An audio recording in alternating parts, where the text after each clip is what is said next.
that there's such an overwhelming amount of sugar in our modern diet. How on earth do we handle ourselves with this? Especially if you have a strong taste for sugar or you enjoy sugar.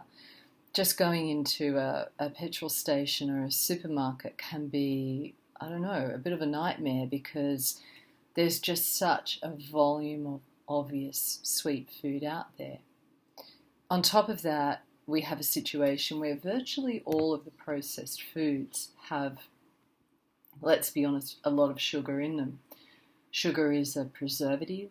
It's actually a relatively cheap thing to produce. So for food manufacturers, they can put a lot of it in food and it doesn't cost them a lot to do that. On top of that, of course, sugar makes things taste great. And so we've got the taste issue, but also it's a preservative. It inhibits bacterial growth. And so, of course, what are people going to use in their food other than a lot of sugar? And of course, the problem with that, with processing food and putting sugar in it, is that we have two issues that we have to face. We've got the issue of the flavour that we become quite addicted to. And then we've also got the factor of convenience. So one of the things that tends to lead to us making the choice to eat foods that have a lot of sugar in them is the convenience issue. Most of us are time poor. We all know that expression. Time poor meaning that we don't have a lot of time for ourselves, but we have a lot of time for everything else that we need to do, whether it's work, leisure, all of the commitments we have in life. So we need to explore this, I feel. We need to unpack this because it's one thing to be given a set of rules. It's one thing to be told how you're meant to eat and to be given the guidelines of what makes a healthy diet. But those guidelines, and let's be honest, if those guidelines are actually accurate, and we need to consider the fact that a lot of the guidelines we've had on nutrition have been less than accurate and indeed in the long term have established themselves to be quite harming. But again, I digress. When we take a set of guidelines or rules, we have to apply them to real life. And this is where things start to come unraveled because real life comes with pressures, it comes with demands, it comes with quite a heavy load of things that need to be done, many boxes that need to be ticked every day. And ticking boxes and fitting them into a healthy diet, it's interesting. It's not always so easy. But if we don't look at this and consider it, then what we end up doing is doing what many people do, and I know I've had a long history of doing it, is being good for about a week, and then the wheels start to fall off because I run out of time. And when I run out of time, I start reaching for the simple things and the quick things and the easy things. And this is what I find as a dentist I talk to people about a lot, is just going, well, it's not just a matter of having a set of rules. It's a matter of what you can do to support yourself to keep rules in place. Because I know that if I run out of time and I don't have anything prepared, if I don't have anything to back me up, what I end up doing is reaching for the more convenient things. I certainly used to do that anyway. I don't do it so much these days. And convenience comes at a price. When things are convenient, they are not necessarily true, and they're not necessarily the right things for us to be eating. They're not necessarily the things that best support our health. They're not necessarily what we need to be putting in our body. And we know now that rates of tooth decay are far higher than they should be in the fluoride era, far higher than they ought to be. And decay is not just a childhood disease, it's a throughout life condition. We have diabetes, we have obesity, we have heart disease, we have a multitude of issues that are all sugar related. This is not a trivial issue. So what I recommend to anyone who's looking at putting changes into your diet, it's not just a matter of knowing rules. It's a matter of exploring what you can do to take care of yourself on a day-to-day basis. It's a matter of looking at the things that help you keep the healthy choices going. In other words, things like cooking ahead, freezing. Boring, I know. Who wants to talk about cooking ahead and freezing, especially from a dentist, for goodness sake? But let's get real and say that's what we need to have to help us take the theory of a guideline or a menu format or whatever diet you want to talk about that you're following. That's what makes it applicable to real life. And if it's not applicable, it's not working. So that helps in the sugar battle. It helps to have snack foods on hand if you know that you're going to snack. It helps to have things that allow you to snack in a healthy way. And that way the row of chocolate bars at the supermarket or at the service station is not quite as appealing because you actually have something for yourself.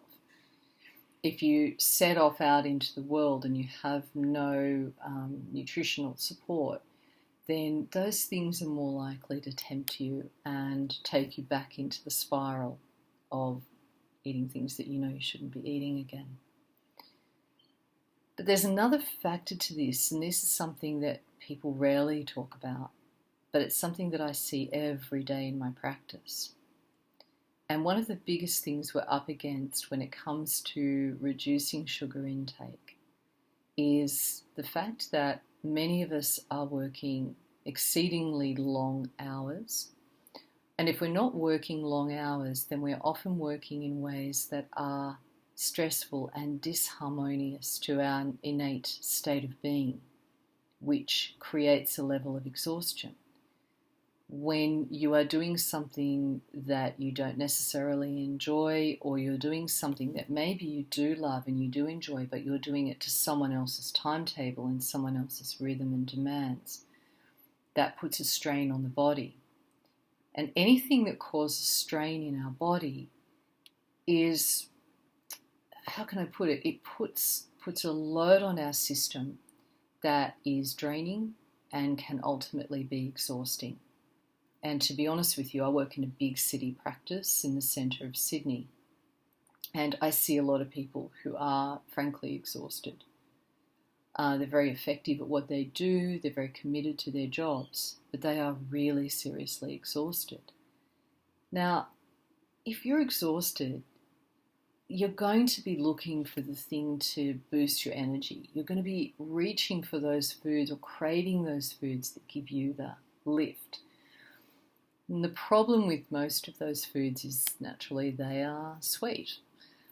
And so this is something that I hear very few people talk about. Some people, but very, very few.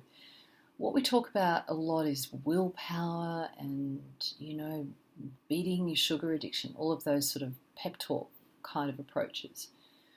But I don't know about you, pep talks don't work for me, not in the long term.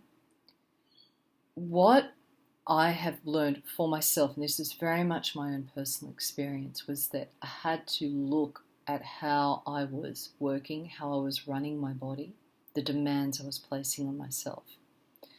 I went through a particular period where I was actually working through my lunch breaks. I was seeing patients early in the morning. I was seeing them late at night after business hours had ended. And then I was surprised when I would go to the supermarket by the biggest bag of licorice bullets I could lay my hands on. And I'd eat them all the way home, just trying to get enough energy to keep my eyes open while I was driving. So I know this cycle very, very well. And what it took for me in making that choice to cut back on sugar, I knew I had to for the sake of my health. What helped me was actually looking at my exhaustion.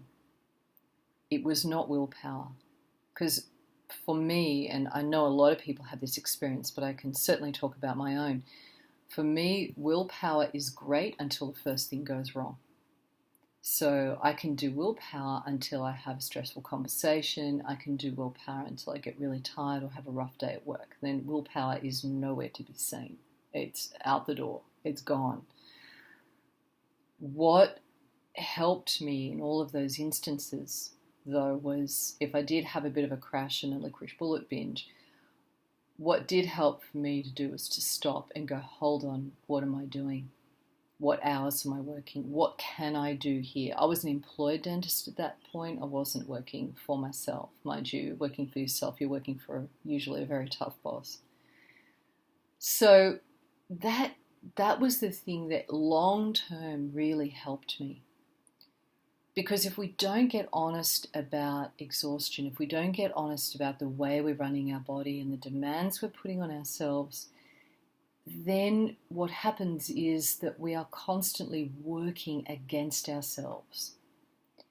It's a little bit like running the car with one foot on the brake and the other foot on the accelerator and wondering why you're not making progress and why you're going through so much fuel. Literally.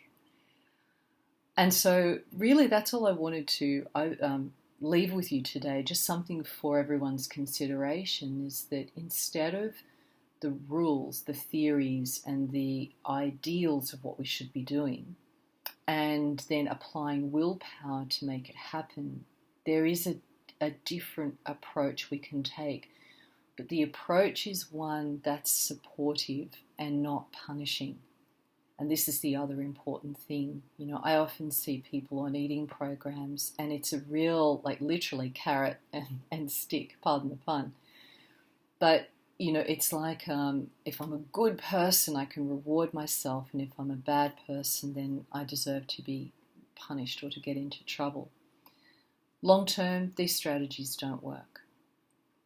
What does work in the long term is developing a far more honest and caring approach to your body.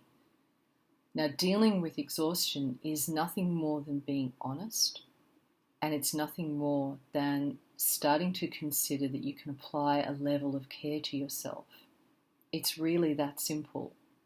Not always easy, but it is that simple. So it just puts a different complexion on the whole way of dealing with sugar. And I would say to anyone, if you do call yourself someone with a sweet tooth, or you do find you have those strong sugar cravings and no amount of fillings seems to put you off, then what I'd say to you is start to take a look at it from a different perspective. Start to consider, could I be pushing too hard or running my body in a way that is not actually natural to me and not supportive to me? I'm going to leave it at that. But certainly if you have any questions or comments, they are most welcome. I'll be doing a post very soon about how you keep yourself motivated, or I don't like motivated, but how you keep going with flossing 2 weeks after the dental visit. Anyway, it's always lovely to speak with you. Thanks very much. Bye now.